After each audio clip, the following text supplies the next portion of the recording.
There's slightly more than a month to go before Star Wars The Last Jedi makes it to the multiplex, and Disney is reportedly already leaning on theater owners to toe the line in order to be able to show the movie.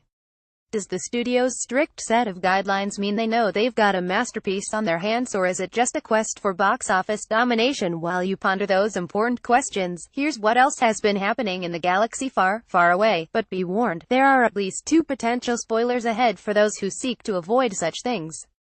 Han Solo is a new man. Well, 80% of him is, at least source internet rumor mongering. Probability of accuracy, the odds are worryingly good.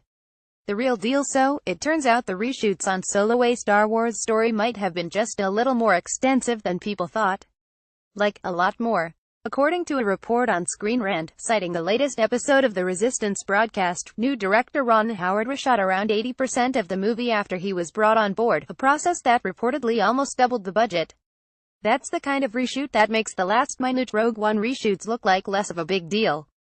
Of course, Lucasfilm hasn't commented on this rumor, nor is the studio likely to, so perhaps this should merely be filed under who can ever tell, but given the time the reshoots took, it's far from impossible. What is it about these Star Wars story movies, anyway?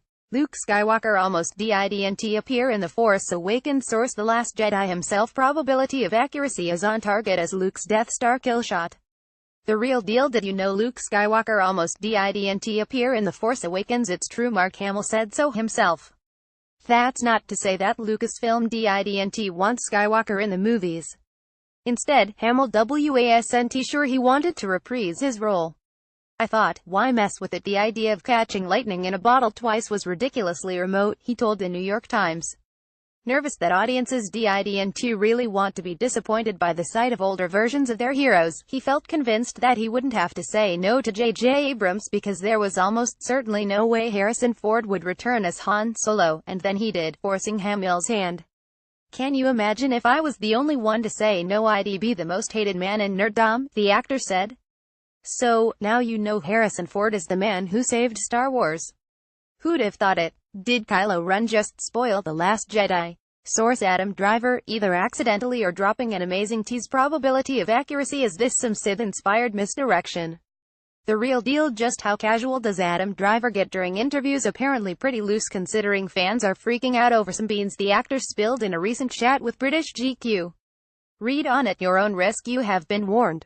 Talking about the different layers of his character, Driver said, the person Kylo's pretending to be on the outside is not who he is. He's a vulnerable kid who doesn't know where to put his energy, but when he puts his mask on, suddenly, he's playing a role.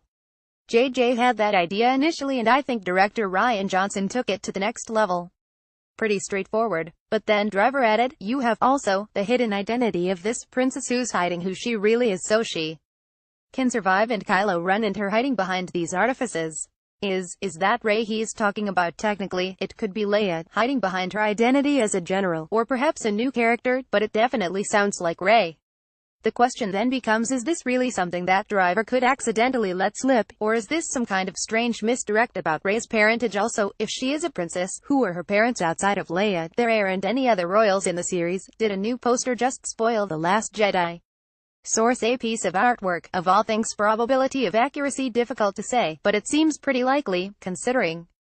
The real deal. How much faith do you put in a poster to be true to the movie it's advertising? That's a question many fans are pondering after a new international poster for The Last Jedi showed Luke Skywalker with a lightsaber, despite everything else leading up to the movie suggesting he had rejected the Force and the Jedi Order entirely.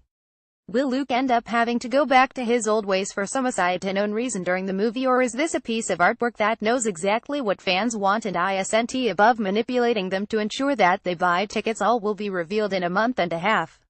Why Chewbacca likes porgs so much. Source: the man in charge of making aliens for the galaxy far, far away. Probability of accuracy, if you can't trust the man who makes decisions about this kind of thing. The real deal. Finally, something about The Last Jedi that isn't a potential spoiler.